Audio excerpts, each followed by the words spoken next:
Hello, ladies and gentlemen. My name is Nganyisa Lamini, and I'm here to help you increase your wealth through e-commerce. So in today's video, I'm going to show you how to track your store's analytics.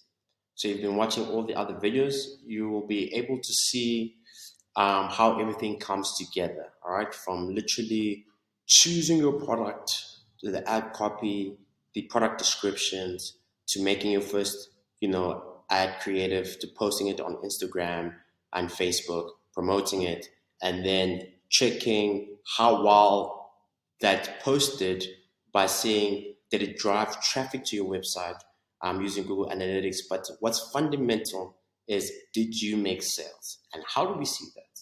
So what we're going to do is that we have to go to this tab called WooCommerce, right? Nope, I lied to you. We have to go to this thing called Analytics. And then we're going to go to Overview. Okay, so this is Overview.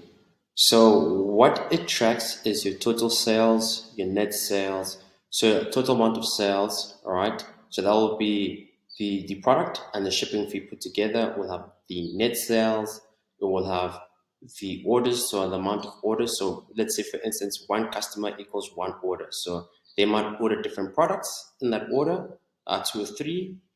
This is the amount of products sold.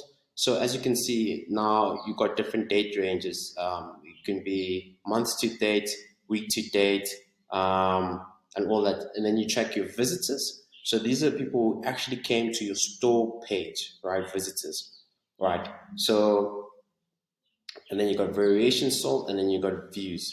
So you can have visitors, 371 visitors who viewed your store 1,208 times. So it's the same understanding as if you have on Google Analytics, you have users and you have sessions, right? So you have visitors instead of users, it's called visitors, and then you got views. So this is very important, right?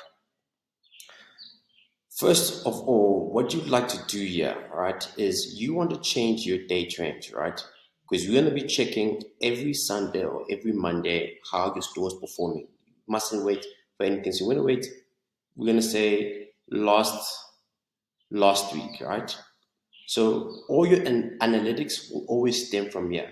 So if you got a pen and paper, take this down.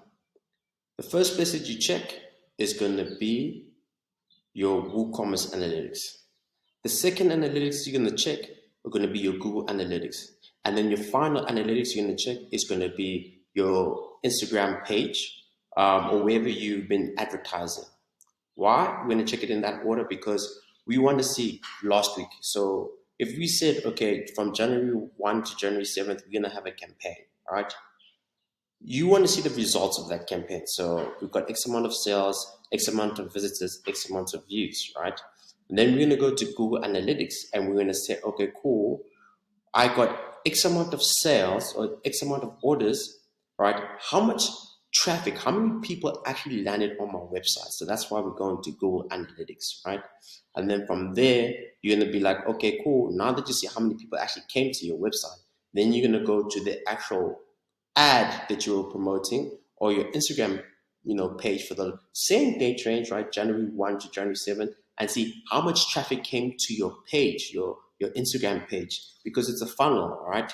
You want to see, okay, cool. So if we say, for instance, we got 10,000 followers, all right?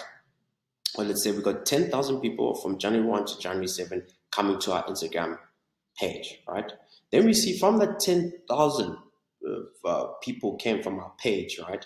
We go to our website and we see, okay, cool, only 1,000 people from our Instagram page actually landed on our website. So we had a 10% conversion rate. Okay, from that 1,000 people that ended up on the website, how many people actually bought something? Then you say, okay, let's say only 100 people bought something, or maybe 100 people actually, went to your store, right? And then from under that 100, only 10 people bought from your store and resulted in purchases. So when you start thinking like that, you start being able to see, okay, cool, maybe let me change my product description because clearly I'm getting the right amount of people coming from the website, but the product description, people are bouncing off because I got a high bounce rate. So all these little factors and analytics start working together, right? And then you can scroll down, see charts, see orders.